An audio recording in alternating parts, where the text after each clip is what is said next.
ముందుగా మీకు శ్రీ పరాభవనామ సంవత్సర యుగాది శుభాకాంక్షలు అండి. పరాభవనామ సంవత్సరానికి ముందు శ్రీ అని పెట్టద్దు. రెండోది పరాభవనామ సంవత్సరం అనేది ఈ సంవత్సరంలో ప్రత్యేకంగా చేయాల్సింది. అదృష్టరత్నం ధరిస్తే ఖచ్చితంగా కలిసి వస్తుందా? ఎటువంటి సిద్ధిని యోగాన్ని వారు పొందుతారు? బంగారాన్ని ఇనుముగా చూస్తారు, ఇనుమును బంగారంగా చూస్తారు. ఎవరి జాతకం బట్టి వాళ్ళు ధరించాలి. అదృష్టం ఉంటే మీరు, మీ పిల్లలు, మీకు సంబంధించిన వాళ్ళు, మీకు దమండం పెట్టేవాళ్ళు, మీ వెనకాల ఉన్న వాళ్ళు అందరికీ కూడా ఐశ్వర్యాలు గుర్తిస్తారు. అర్హత ఏదన్నా ఉండాలండి, ఇలా ఉండాలి, ఇలా ఉన్న వాళ్ళకి అదృష్టరత్నం ఇస్తాము. అదృష్టనానికి ఉండే అర్హత ఏంటంటే ఎలా గురుగారు, మరి ఎలా తీసుకోవాలండి? అదృష్టం ఎవరు పెట్టుకుంటారు? నేను మంచిగా ఉండాలి, నా కుటుంబం మంచిగా ఉండాలి, నా సమాజం మంచిగా ఉండాలి, నా చుట్టూతో అందరూ ఐశ్వర్యవంతులై ఉండాలి, అందరూ గొప్పగా ఉండాలనుకున్న వాళ్ళే అదృష్టం పెట్టుకుంటారు.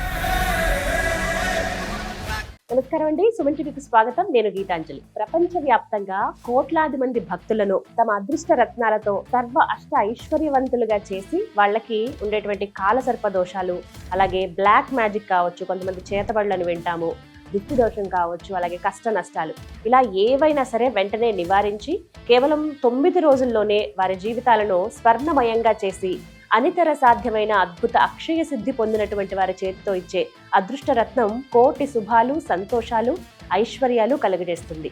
ఇది భక్తుల విశ్వాసం.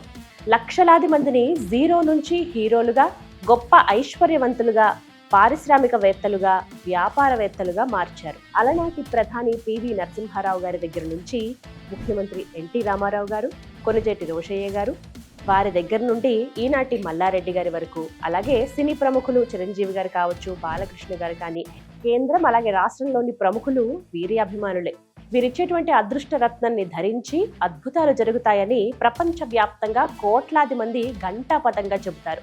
వారి టెస్టిమోనియల్స్ మనం కోకొల్లలుగా చూడొచ్చండి. అటువంటి గురు మహారాజ్ రమణ యోగిలాల్జీ గురుగారు ప్రస్తుతం మనతో పాటు ఉన్నారండి.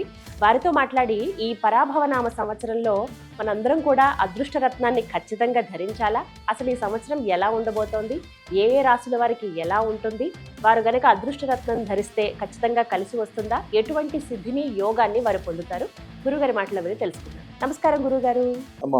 గురుగారు, మిథున రాశి వారి జాతక ఫలితాలు ఈ సంవత్సరం అసలు ఎలా ఉన్నాయి?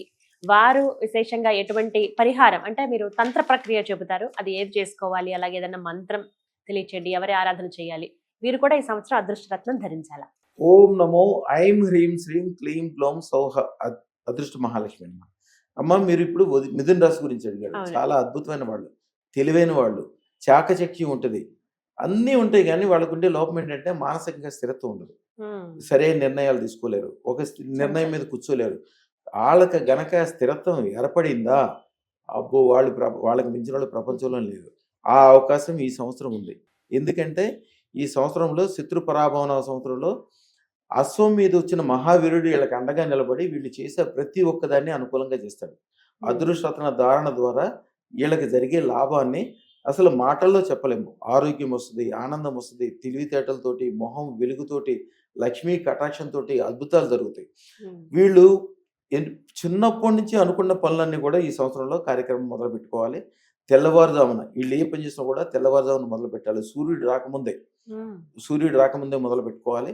మొదలు పెట్టుకుని నిర్ణయం చేసుకోవాలి. అలాగే సూర్యుడు వెళ్ళిపోయిన తర్వాత నిద్రపోయే ముందు కూర్చుని ఈ సంవత్సరము వీళ్ళు సాధించాలనుకున్నది ఎప్పుడు కూడా ఈ సంవత్సరం అనే ఆలోచనే రావద్దు.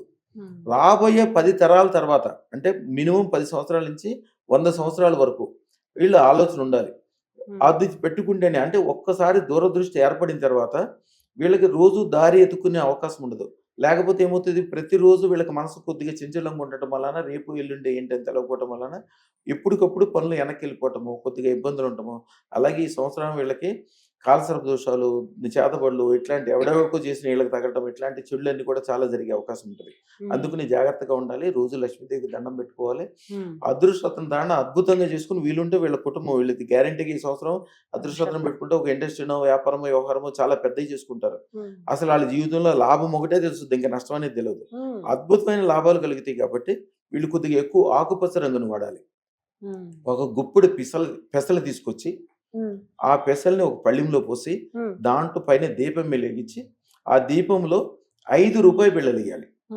రూపాయి బిళ్ళేసి శ్రీం హ్రీం శ్రీం సర్వ వ్యాపార వృద్ధిం ప్రయచ్చ స్వాహ. ఇది 108 సార్లు మంత్రం చదువుకోవాలి. తర్వాత 6 రూపాయి బిళ్ళలు.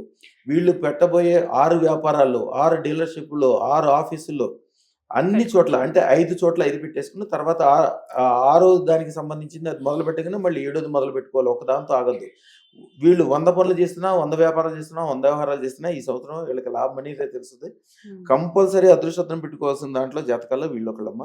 వీళ్ళ అధిపతి బుధుడు. బుధుడు ఎలా ఉంటాడంటే ఆయన ఒక వైపు నుంచి చూస్తే సింహంలాగా ఉంటాడు, ఒక వైపు నుంచి చూస్తే ఏనుగులాగా ఉంటాడు. అలా మీరు ఎప్పుడైనా శివాలయంకి వెళ్ళినప్పుడు నవగ్రహాలు ఉంటాయి, బుధుడి యొక్క వాహనం చూడండి. వాహనం చూస్తే మీకు సింహమో తెలియదు, ఏనుగో తెలియదు. వీళ్ళ శక్తి ఏంటంటే అవసరమైతే ఏనుగులాగా శక్తిగా ఓపికగా నిలబడగలరు, కావాల్సినప్పుడు సింహంలాగా దూకగలరు. ఆ శక్తిని బయటికి తీసుకొచ్చేదే అదృష్టత్వం. లేకపోతే మీకు 100 కోట్ల రూపాయలు డబ్బులు ఇచ్చి దాన్ని తీసుకెళ్లి తిజోరీలో పెట్టి దాన్ని తాళం వేసి నేను తాళం తీసుకుని వెళ్ళిపోయాను అనుకోండి, దాంట్లో ఉంటే ఏంటి ఉపయోగం, మీ దగ్గర లేకపోతే ఏంటి, ఇంట్లో మళ్ళీ అడ్డం ఆ తిజోరీ మీకు.